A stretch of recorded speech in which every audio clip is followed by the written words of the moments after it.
بسم اللہ الرحمن الرحیم۔ ناظرین السلام علیکم، میں ہوں عمران وسیم۔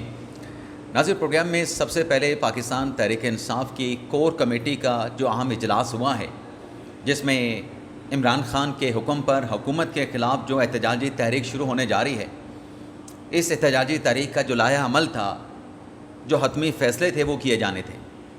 تو کور کمیٹی کے اس اجلاس میں ارکان کی دوڑیں کیوں لگ گئیں؟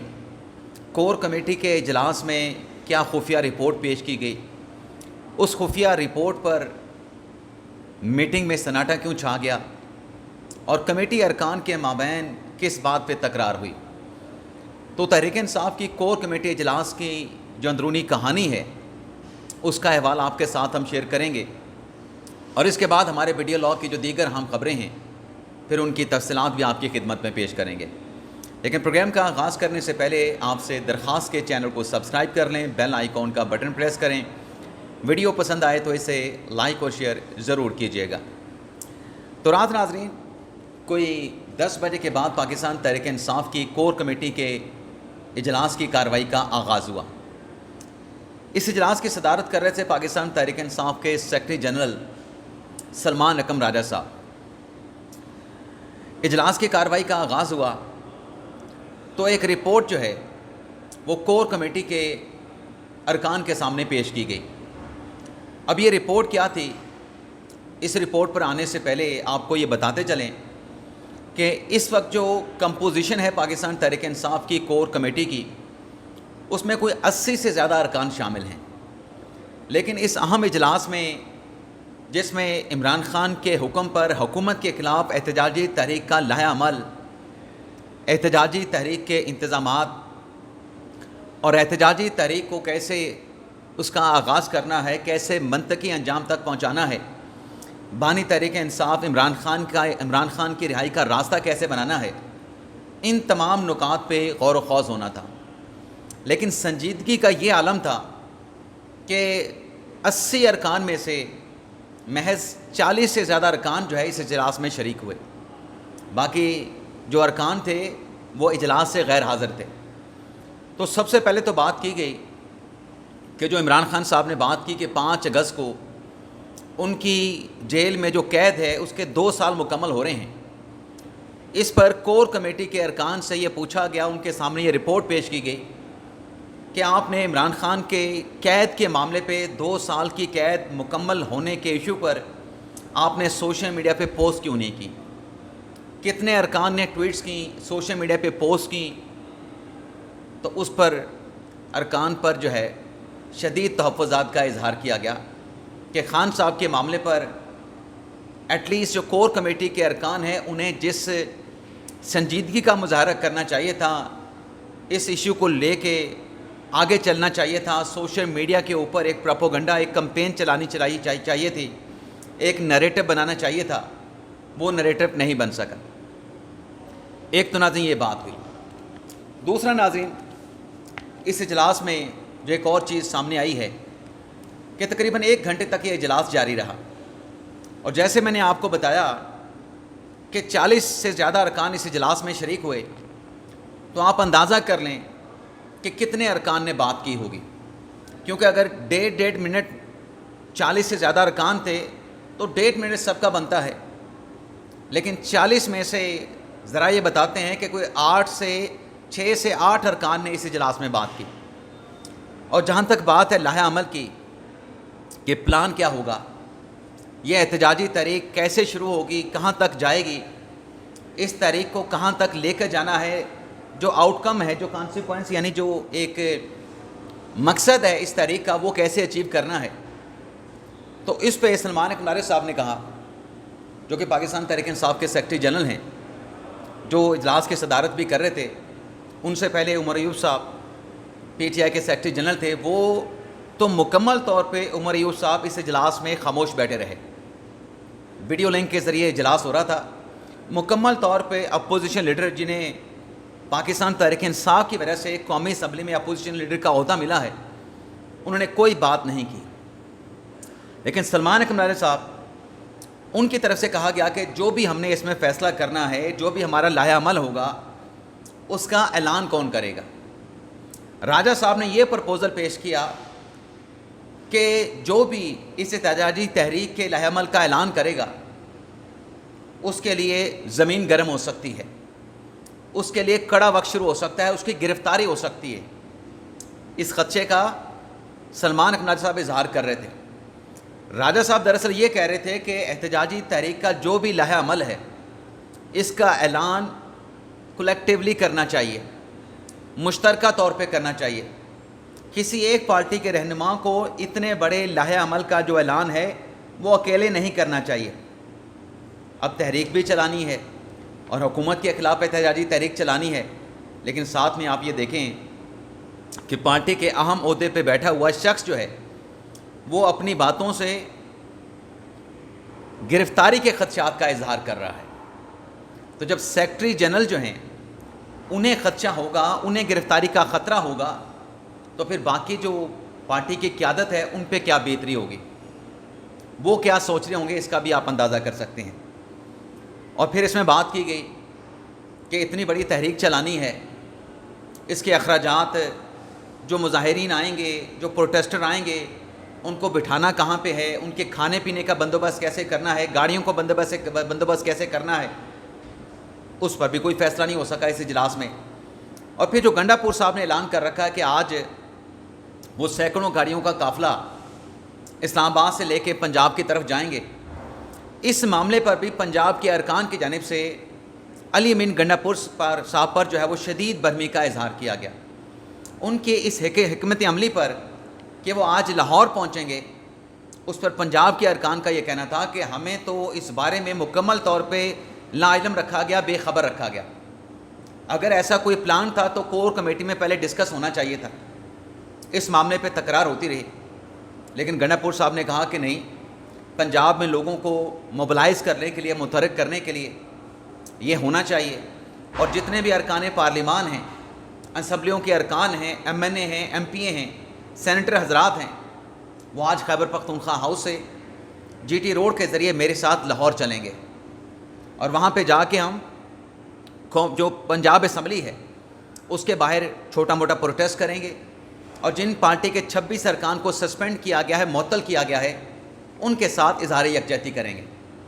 لیکن اس کور کمیٹی کے اجلاس میں ناظرین یہ فیصلہ بھی نہیں ہو سکا کہ اس احتجاجی تحریک کو عمران خان کی رہائی کا نام دینا ہے یا پھر قانون کی حکمرانی کے احتجاج کا نام دینا ہے۔ اس پہ فیصلہ بھی نہیں ہو سکا، بلکہ یہ بھی ایک پرپوزل آیا کہ اگر اس تحریک میں عمران خان صاحب کے بیٹے قاسم اور سلمان شامل ہو جاتے ہیں تب تو تحریک کامیاب ہو سکتی ہے۔ جو پی ٹی آئی کے چاہنے والے ہیں ان کا جذبہ جو ہے وہ بڑھ جائے گا، ان کے حوصلے بڑھ جائیں گے۔ لیکن اگر عمران خان صاحب کے بیٹے نہیں آتے، وہ شرکت نہیں کرتے، تو پھر لوگوں کو نکالنا اس ملک گیر احتجاجی تحریک کے لیے یہ ایک بہت بڑا ٹاسک ہوگا، جس پر کوشچن مارک ہے، کیونکہ لوگ اب ہماری تحریک کے لیے گھروں سے نہیں نکل رہے ہیں۔ تو اجلاس ہوا، نشستن گفتن برخاستن ہوئی، لیکن ذرا یہ بتاتے ہیں کہ کوئی فیصلہ نہیں ہو سکا کور کمیٹی کے ارکان کو کہ لائحہ عمل کیا ہے، پلان کیا ہے۔ اس حوالے سے کہا گیا کہ یہ جو بھی فیصلے ہیں یہ آف دی ریکارڈ ہیں۔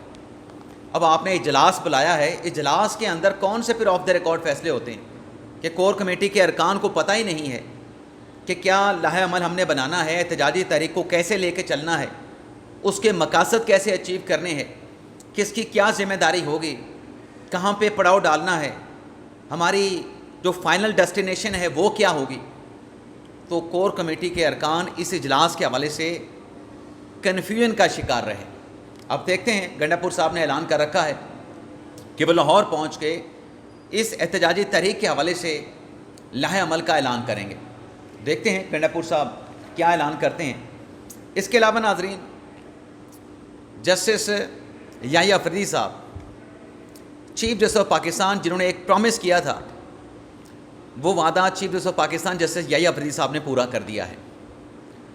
وہ وعدہ تھا کہ جو قومی عدالتی پالیسی ساز کمیٹی کا اجلاس ہونا جا رہا ہے جوڈیشل ریفارمز کے حوالے سے، اس اجلاس میں جو لاپتہ افراد کا معاملہ ہے اسے ایجنڈا نمبر 1 رکھیں گے۔ یعنی لاپتہ افراد کا معاملہ یحییٰ افریدی صاحب نے کہا تھا کہ ہماری ٹاپ پرائورٹی ہے۔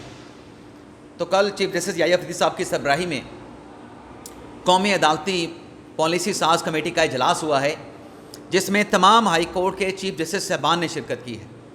اسلام آباد ہائی کورٹ کے سرفراز ڈوگر صاحب تھے, لاہور ہائی کورٹ سے عالیہ نیلم صاحبہ تھیں, سندھ ہائی کورٹ سے جسٹس جنید غفار صاحب تھے, اور بلوچستان ہائی کورٹ سے ان کے چیف جسٹس تھے, پشاور ہائی کورٹ سے چیف جسٹس عتیق شاہ صاحب تھے. اس اجلاس میں لاپتہ افراد کا ایجنڈا جب زیر غور آیا تو اس میں یہ فیصلہ کیا گیا کہ لاپتہ افراد کے معاملے پر عدلیہ کسی قسم کا کمپرومائز نہیں کرے گی, اور لاپتہ افراد کے معاملے پہ عدلیہ کی تشویش ہے, تحفظات ہیں, اور جب بھی عدالت میں کوئی ایسا معاملہ آئے گا تو ایک اعلیٰ سطح کی کمیٹی اس قومی عدالتی پالیسی ساز کمیٹی میں بنانے کا فیصلہ کیا گیا ہے, جو لاپتہ افراد کے معاملے پہ جو حکومت کا موقف ہے وہ حکومت کا موقف جاننے کے بعد مسنگ پرسن کے ایشوز پہ جو ادارہ جاتی رسپانس ہے اس رسپانس کو جو ہے وہ سامنے لایا جائے گا. اس ادارہ جاتی رد عمل کا جو ہے وہ اعلان وہ متعلقہ اعلیٰ سطحی کمیٹی کرے گی. اور جہاں تک عدلیہ میں مداخلت کا معاملہ ہے, جو 6 ججز کی جانب سے خط لکھا گیا تھا, اس معاملے کو بھی اس کمیٹی کے اجلاس میں ڈسکس کیا گیا, اور فیصلہ یہ ہوا ہے کہ ہائی کورٹ کی سطح پہ ایک انفراسٹرکچر جو ہے وہ ڈیولپ کیا جائے گا, ایک ڈھانچہ بنایا جائے گا جہاں پر ججز کی جو بیرونی مداخلت کی شکایات ہیں ان کا اندراج کرایا جائے گا, اور وہ جو متعلقہ فورم بنے گا وہ متعلقہ فورم ججز کی بیرونی مداخلت کی شکایات کا فوری طور پہ ازالہ کرے گا, فوری طور پہ فیصلہ کرے گا. تو یہ فیصلے کل قومی عدالتی پالیسی ساز کمیٹی کے اجلاس میں کر لیے گئے ہیں, جو کہ ایک بڑا معتبر فورم ہے پاکستان کی اعلیٰ عدلیہ کے حوالے سے. یہیں پہ ہی جوڈیشل ریفارمز کی پالیسیاں بنتی ہیں, اور وہ پالیسی پھر سپریم کورٹ سے ہائی کورٹ, اور ہائی کورٹ کے ذریعے ماتحت عدلیہ تک وہ پالیسی جو ہے وہ کنوے کی جاتی ہے. تو یہ بڑے فیصلے ہوئے ہیں. اس کے علاوہ ناظرین, چیف جسٹس یحییٰ حفیظ صاحب نے آئندہ کے عدالتی ہفتے کے لیے جو اسلام آباد کے پرنسپل سیٹ کے لیے بینچ تشکیل دیے ہیں, 2 بینچ بنائے گئے ہیں. ایک بینچ کرمنل مقدمات کی سماعت کے حوالے سے ہے جس کو جسٹس سردار طارق مسعود صاحب ہیڈ کریں گے, ان کے ساتھ جسٹس جمال خان مندوخیل صاحب ہیں. جبکہ دوسرا جو بینچ بنا ہے جسٹس منصور علی شاہ صاحب کا, سینئر پیونی جج ہیں سپریم کورٹ آف پاکستان کے, اس بینچ میں جسٹس منیب اختر صاحب اور جسٹس عائشہ ملک صاحبہ کو شامل کیا گیا ہے.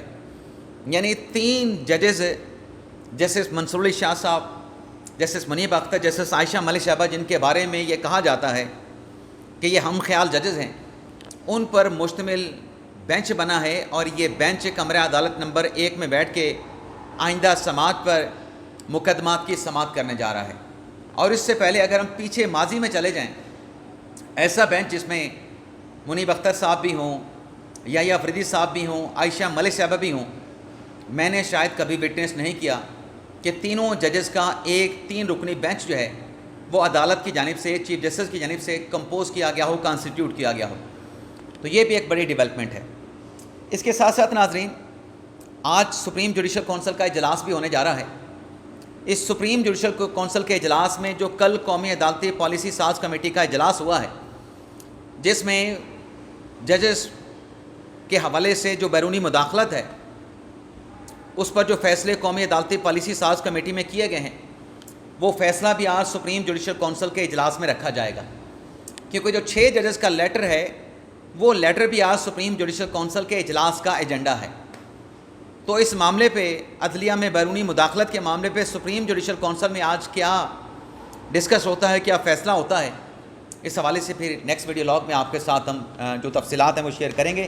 لیکن آج جسٹس اطہر من اللہ صاحب, جسٹس اطہر من اللہ صاحب نے ایک بڑا اچھا فیصلہ دیا ہے مقدمات کے اندراج کے حوالے سے.